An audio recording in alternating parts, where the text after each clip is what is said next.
You've probably heard of Annabelle, the doll that the Warrens locked away in their occult museum. It's one of the most famous haunted objects in the world. Most people know the story of its first owners, two young nurses in the early 70s. They claimed the doll was possessed by a spirit. They were terrified enough to call the Warrens for help. But what most people don't know is that there was a second owner, another family, who brought Annabelle into their home. And this time, the haunting didn't stop with scratches on the wall or whispers in the night. This time, someone died. What I'm about to tell you is the story of that family. A story rarely spoken about, but buried in the Warrens' case files. The story of Annabelle's second owner. The man's name was Richard Foreman. He wasn't a believer in ghosts, or demons, or anything like that. He worked long hours in construction, came home, had dinner, and spent his nights with his wife and two kids. His daughter Emily had just turned 6. She loved dolls. She collected them, porcelain ones, rag dolls, plastic baby dolls. Her room was full of them. One Saturday, Richard was driving through town when he spotted a small antique shop. The kind you'd almost miss if you weren't looking for it. He decided to stop in, thinking maybe he'd find a gift for Emily.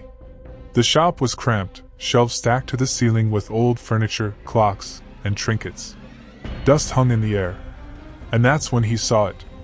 In the far corner, almost hidden behind a pile of boxes, was the doll. Tall, with red yarn hair, button eyes, a faded white dress. Richard picked it up, brushing off dust. He thought it was perfect. Unique. Something Emily would treasure. But when he brought it to the counter, the shopkeeper gave him a strange look. Not a look of surprise, but worry. All the man said was, "You can take it, but I wouldn't keep it." Richard laughed it off, thinking the guy was just superstitious. He bought it anyway, and brought it home. That evening, when Emily saw the doll, her face lit up. She hugged it immediately. She named it Annabelle. And from that moment on, the doll was always with her. At the dinner table. In the living room. Even tucked into bed at night. At first, Richard thought it was sweet. But his wife, Karen, noticed something unsettling. Emily wasn't just playing with Annabelle. She was whispering to it. And she claimed the doll whispered back. When Karen asked her daughter what Annabelle said, Emily didn't hesitate. "She tells me things. Things that are going to happen." Karen brushed it off at first. Kids say strange things. But then, the predictions started coming true. Emily said Annabelle told her it would rain tomorrow. And it did. She said Annabelle told her daddy would come home early from work. And he did. It started small. Innocent. Almost funny. But then, the messages grew darker. One night before bed, Emily whispered to her mom, "Annabelle says someone's going to get hurt." The very next day, Richard cut his hand deeply on a saw at work. Stitches. Blood everywhere.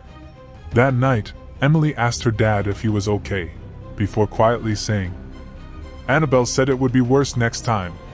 The house itself seemed to change after that. Shadows lingered too long in the corners. The air grew heavier, especially in Emily's room. Karen began waking in the middle of the night. She'd hear soft tapping, like fingernails, on the walls outside her bedroom. When she opened the door, there was nothing. Nothing except the doll. Once, she found Annabelle sitting upright on the hallway floor, staring at her. Emily was asleep in bed. Karen swore she never put it there. Richard refused to believe it. "It's just a toy," he kept saying. But Karen couldn't shake the feeling that the doll wasn't just there. It was watching. Weeks went by, and the activity got worse. Karen woke one night to the sound of giggling. Not Emily's voice. Softer. Higher pitched. She followed the sound to Emily's room. Her daughter was fast asleep. But Annabelle was propped up against the headboard. Its head turned slightly toward the door. Another night, Richard swore he heard footsteps in the hallway. Small ones. When he got up to check, he saw the doll sitting against the wall, facing their bedroom. They'd put Annabelle in the closet, locked it in a box, even left it outside in the trash. But every time, it came back. In the morning, it would be sitting at the dinner table, or on the couch, or in Emily's lap. The worst moment came one stormy night. Karen woke to Emily screaming. When she ran into the room, she froze. Emily was sitting on the floor, playing patty cake with Annabelle, and the doll's arms were moving, clapping back at her. Karen snatched her daughter up, shaking, screaming at Richard that they needed to get rid of it. That night, Richard locked Annabelle in the shed out back. He nailed the door shut. But in the morning, when he went to check, the door was open, and the doll was gone. They found Annabelle sitting in Richard's chair at the head of the dinner table. That was the breaking point. Richard grabbed the doll, stuffed it into a box, and drove off in his truck. Karen begged him not to go alone, but he didn't listen. An hour passed. Then 2. And Richard never came home. The next morning, police found his truck wrapped around a tree. The impact had killed him instantly. But here's the detail that haunted Karen for the rest of her life. In the passenger seat, sitting upright, completely untouched, was Annabelle. After Richard's death, Karen was desperate. She contacted priests, mediums. Nobody could help. Finally, she found Ed and Lorraine Warren. When they came to the house, Lorraine claimed the doll wasn't possessed by a child's spirit at all. It was a demon. A demon using the doll to manipulate, to terrorize, and to destroy. The Warrens took Annabelle away immediately. They blessed the house. They prayed for Karen and her children. But Karen never fully recovered. She believed the doll killed her husband, and she lived the rest of her life in fear that it would come back for the rest of them.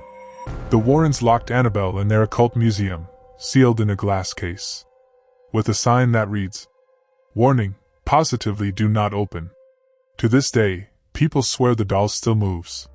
Some claim they've seen its head turn. Others say its expression changes when you're not looking. And there are stories of people who mocked the doll during their visit, who banged on the glass or laughed at it, only to get in car accidents on the way home, or suffer sudden, unexplained tragedies. The truth is, Annabelle doesn't just want attention. It wants control. And once it chooses you, it might not let you go. If you enjoyed this story and want to hear more terrifying true tales, make sure to subscribe. AI Storytelling YTS and turn on notifications. Share this with someone who loves a good scare. Thanks for listening, and sleep well, if you can.